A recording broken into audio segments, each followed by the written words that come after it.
Durante el Día de Muertos en México, los hogares y los cementerios se llenan de olores, colores y representaciones muy significativas, donde los muertos cobran vida en las tradiciones y añoranzas de los vivos. Pero, ¿cuál es el origen verdadero del Día de Muertos en el México moderno? ¿Es verdad eso de que los mexicanos nos burlamos de la muerte, que jugamos con ella y hasta nos la comemos en dulces de azúcar? ¿En México hasta la muerte es dulce? Las celebraciones indígenas alrededor del Día de Muertos son precisamente tradiciones de nuestros pueblos antiguos.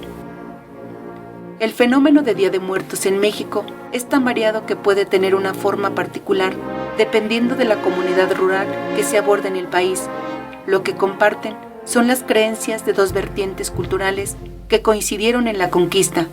Por un lado, la celebración mexica de la muerte y el Día de Todos los Santos europeo.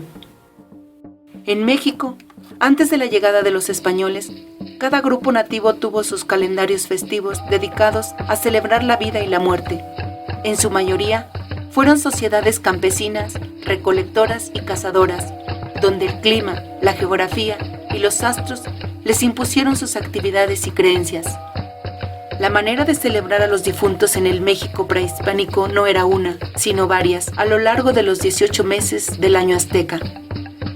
Destacaban principalmente dos festividades: Tlazochimaco, la fiesta pequeña de los muertos o fiesta de los muertos pequeños; Xocotl-Huetzli, la fiesta grande de los muertos. También había otras festividades donde se honraba a quienes habían muerto en agua, en guerra, etc.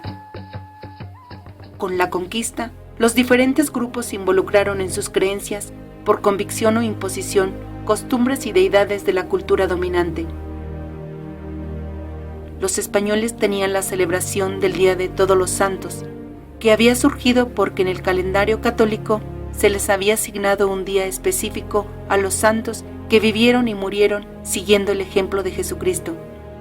Pero durante la Edad Media, cientos de mártires murieron en el anonimato, por lo que en el siglo XIII se estableció el día 1 de noviembre para el culto y reconocimiento a todas esas personas que no estaban en el santoral. Esta celebración consistía en exhibir las reliquias y tesoros de iglesias y conventos para que los creyentes les ofrendaran oraciones, las cuales servían para perdonar los pecados. Posteriormente, en regiones de España, preparaban dulces y panes con las imágenes de las reliquias, por ejemplo, huesos de santos, cuerpos completos, rostros, etc. Los católicos solían colocar en sus casas la mesa del santo, que consistía en poner estos dulces y panes ya benditos acompañados con imágenes religiosas y velas. La celebración de Todos los Santos llegó a la Nueva España con la conquista, y los dulces que aludían a las piezas antes mencionadas recibieron el nombre árabe de alfeñiques, que eran hechos por las monjas de Santa Clara y San Lorenzo para la gente más adinerada, mientras que los pobres compraban los dulces hechos por los indígenas, los cuales eran elaborados en moldes de barro con azúcar derretida. Durante el siglo XIV ocurrió en Europa la pandemia más devastadora de la peste negra, y debido a esto se dedicó el día 2 de noviembre a los fieles difuntos con la finalidad de orar por los católicos que terminaron con su vida terrenal. Lo que resalta de manera clara en la celebración de Día de Muertos es la convivencia de dos sistemas ideológicos que pudieron considerarse irreconciliables. Por un lado el europeo hispánico y por el otro el náhuatl prehispánico.